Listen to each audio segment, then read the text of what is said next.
అందరికీ praise Lord. Welcome to my channel. మీరు చూస్తున్నారు ఏవి విత్ గాడ్ ఛానల్.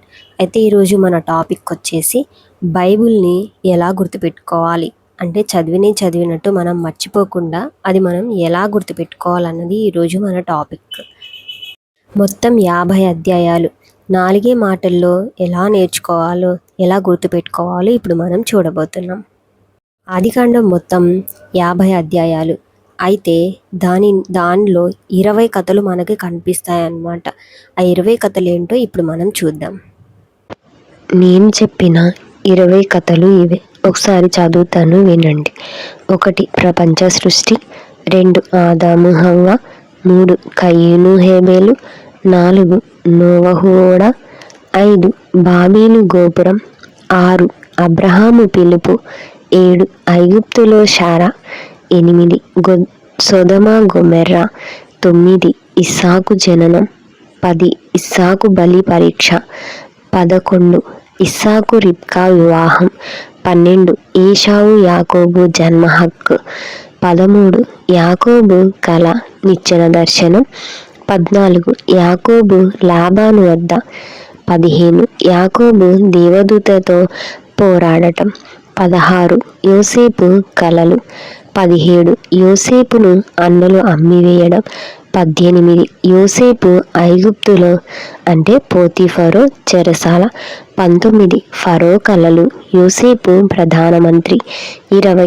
యోసేపు తన కుటుంబంతో కలవడం, యాకోబు ఐగుప్తుకు వెళ్ళడం. చూశారు కదా, ఈ 20 కథలు కనుక మీరు గుర్తుపెట్టుకున్నట్లయితే ఇక ఆదికాండం ఎవరు ఎక్కడ ఎప్పుడు ఎలా మిమ్మల్ని అడిగినా సరే మీరు తడబడకుండా, క్షణం కూడా ఆలోచించకుండా మీరు వెంటనే టక్కుమని చెప్పేస్తారు. ఇంట్రెస్ట్ ఉన్న వాళ్ళు ఈ 20 కథలు నోట్ చేసుకోండి. చూశారు కదా, ఈ 20 కథల ఆధారంగా మనం మరింతగా ఇంకా ఎలా గుర్తుపెట్టుకోవాలో చూద్దాం రండి. ఇప్పుడు 50 అధ్యాయాలను 4 భాగాలుగా విడగొట్టండి. 1 నుంచి 11 అధ్యాయాలు ప్రపంచ ప్రారంభం, అంటే 1 నుంచి 5 స్టోరీస్ ఇక్కడ మనకు కనిపిస్తాయి. అవేంటో చదువుతాను, ఒకసారి వినండి. ప్రపంచ సృష్టి, 2 ఆదాము హవ్వ, 3 కయీను హేబేలు, 4 నోవహు ఓడ, 5 బాబేలు గోపురం. 12 నుంచి 25 అధ్యాయాలు అబ్రహాము గురించి మనం చూస్తాం. 6 అబ్రహాము పిలుపు, 7 ఐగుప్తులో శారా, 8 లోతు సొదొమ గొమొర్రా, 9 ఇస్సాకు జననం, 10 ఇస్సాకు బలి పరీక్ష. 25 నుంచి 36 అధ్యాయాలు ఇస్సాకు అండ్ యాకోబు కథను మనం చూడొచ్చు. అవేంటో చూద్దాం.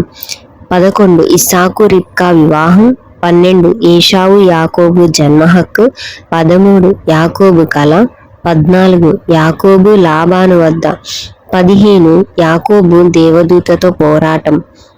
37 నుంచి 50 అధ్యాయాలు యోసేపు గురించి మనం చూస్తాం. ఒకసారి చదువుతాను, వినండి. 16 యోసేపు కలలు, 17 యోసేపును అన్నలు అమ్మివేయడం, 18 యోసేపు ఐగుప్తులో అంటే పోతీఫరో చెరసాల స్టోరీ, 19 ఫరో కలలు, యోసేపు ప్రధానమంత్రి అవ్వడం, 20 యోసేపు తన కుటుంబంతో కలుసుకోవడం, యాకోబు ఐగుప్తుకు వెళ్ళడం. మీరు ఈ క్రమాన్ని గుర్తుపెట్టుకుంటే మీకు ఆదికాండం మొత్తం ఈజీగా గుర్తుండిపోతుంది. ఏ అధ్యాయాల్లో ఏ స్టోరీస్ ఉన్నాయో అవి మీరు బాగా ఒకసారి రివిజన్ చేసుకొని గుర్తుపెట్టుకుంటే మీకు ఇంకా బైబిల్ చాలా సులువుగా అర్థమవుతుంది. ఇంకెప్పటికీ మీరు మర్చిపోకుండా ఉంటారు. చూశారు కదా, 4 భాగాలుగా విడగొట్టిన తర్వాత ఆ 4 భాగాల్ని ఎలా గుర్తుపెట్టుకోవాలో, ఏ స్టోరీస్ దానిలో వస్తాయో మీరు ఇవన్నీ చూశారు కదా. అయితే మీకు ఇంకొక సింపుల్ ట్రిక్ చెప్పాలని మరింత ఆసక్తితో ఉన్నా. అదేంటో చూద్దాం రండి.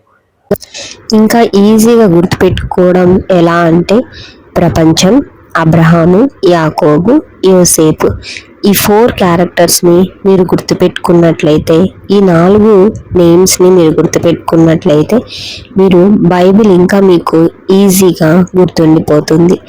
ఆదికాండం మొత్తం ఎవరు ఎక్కడ అడిగినా సరే మీరు అస్సలు తడబడకుండా మీరు చెప్పేయగలుగుతారు.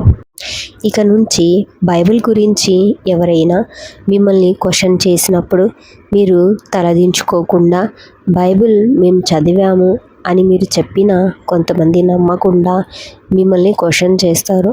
అలాంటప్పుడు మనం సమాధానం చెప్పలేము. కానీ మనం బైబిల్ని ఇలా కనుక గుర్తుపెట్టుకుంటే మనల్ని ఎవరు క్వశ్చన్ చేసినా మనం భయపడాల్సిన అవసరం లేకుండా బైబిల్ గురించి చాలా చక్కగా వివరించవచ్చు. ఏ క్యారెక్టర్ గురించి అడిగినా మీరు ఈజీగా చెప్పేయచ్చు. చూశారు కదా, ఇలా కనుక మీరు బైబిల్ని చదివినట్లయితే, ఈ స్టోరీస్ మీరు గుర్తుపెట్టుకున్నట్లయితే మీకు బైబిల్ మర్చిపోరు ఎప్పుడు. మీకు బైబిల్ చాలా ఈజీగా గుర్తుండిపోతుందన్నమాట. చూశారు కదా, ఈ వీడియో మీకు నచ్చినట్లయితే షేర్ చేయండి, లైక్ చేయండి, అలాగే సబ్స్క్రైబ్ చేసుకోండి. ఇలాంటి మరిన్ని వీడియోలు చేయడానికి నాకు ఉపయోగకరంగా ఉంటుంది. అలాగే మీకేమైనా డౌట్స్ ఉన్నా, ఇంకా మీకు ఏదైనా స్టోరీ కావాలన్నా కామెంట్ సెక్షన్లో కామెంట్ చేయండి. Thank you.